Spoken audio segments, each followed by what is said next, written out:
Hey everyone, it's Bradley. Welcome back to my channel, Portly Gentleman. It's a pleasure to have you here, and it is damn good to be back. Research it, mash it, boil it, ferment it, drink it, analyze it, share it. Home brewing is good. Today's video is all about the new Brewtools mash manifold. This thing has been a long time coming. Super happy to have it here in the brewery. Let's go through all the details and the best way I think for you to use this in your brewery, in your Brewtools system. As with any new brewing equipment, this should be thoroughly cleaned in PBW and maybe even TSP to get any oils from manufacturing off of it before you kind of brew your first batch with it. You wouldn't want to have something just kill your head retention, because we all love head. If you stick around to the end of the video, I will tell you the true story of how the recirculation manifold came to be. As shown here in my hands, it is on the center pipe or the outside of the center pipe because it's just easier to hold on to that way. But basically what you get is a piece of silicone tubing, a top adapter that fits that silicone tubing that came with it. You get the manifold itself. It has several arms on it with holes in them, and that's what flows the wort through it. You also get this center adapter, a kind of holder that holds it very securely around the center pipe that comes with your Brewtools system. It also comes with a tri-clamp. Honestly, the tri-clamp, I don't know exactly how needed the tri-clamp is. It does hold it stable.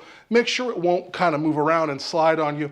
Something that I've kind of come up with and been doing, and I've not seen anyone else do, is there's actually a top lip, and that's where I have my tri-clamp seated. For me, I think it's just a little bit better if you're inserting this as, component by component, which is not really how I recommend using it, but we'll get into that in a moment.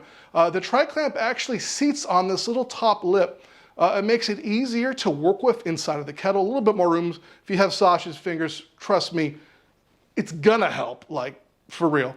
But it also applies a little bit less kind of torque on this blue kind of silicone here. And it lets it a little bit easier to slide this up and down if you should need to reposition it without having to get in there when it's 150 degrees and potentially burn yourself and make a sticky mess. It also comes with about 1 meter of silicone tubing. I have mine a little bit long here because I'm afraid to cut silicone tubing. I hate to cut it. I don't know why. It just, big boys, he's afraid to cut silicone. But if you're one that's super concerned with this sitting perfectly level in your kettle, I recommend cutting this because this is actually applying some torque to this and will cause it to sit out of level if it really bothers you. For me, it hasn't been an issue. I haven't noticed any problems with it. Me personally, I do not bury this down inside of the grain bin. I like to put it just on top of it. Many ways to do it, but that's just the way I feel most comfortable. I've had great results. The next big thing is I believe this should be installed in your system as an assembly, just the way it is right now. Install it outside the kettle, make it a lot easier. Remember to lube this little seal up inside of here. Once it's fully lubed, insert it down, drop it on top of your kettle, and that's gonna allow you to just put this in way easier. Definitely, if you have a laser cut filter, that's gonna make it even more kind of better to do it this way, because the gap around that laser cut filter and the center pipe is so small that I really don't think you're gonna have a problem stirring and getting grain and stuff going through. If you're using one of the stock standard filters, you may wanna install this piece by piece. Honestly, that laser cut filter, in my opinion, is a must. You gotta have it. It's an awesome piece of kit, and it's gonna help with your efficiency. So that's how I think it should be used. Personally, I just think it's a little bit easier, but try it and let me know what you think, please. Comment below. So the key uses of this thing, or the key reasons to want to upgrade to it and buy it, is not just because it looks cool and it's shiny and it's really great, which, I mean, look at it. It's not gonna splash. Splashing is kind of pain in the ass. You have to clean up little bits of sticky wort everywhere if you've not already made a mess. So it's gonna minimize splashing. It's gonna effectively kind of get the grain bed to settle once you want it to settle out. Again, I've had no issue stirring around these tines. I found it to be just fine. I worked my paddle in there and just really kind of whooshed it all around, and everything worked out. And my efficiency was about where I would expect it to land. When recirculating, I have always kind of stood by, run your pump at 100%. That's how I roll. I don't know about you guys, but that's what I prefer to do, is run it full throttle. And I recirculate around the outside of the mash tun by throttling that lower valve. You can see here, we're gonna run it with just a little water. You can kind of see that's where I have it.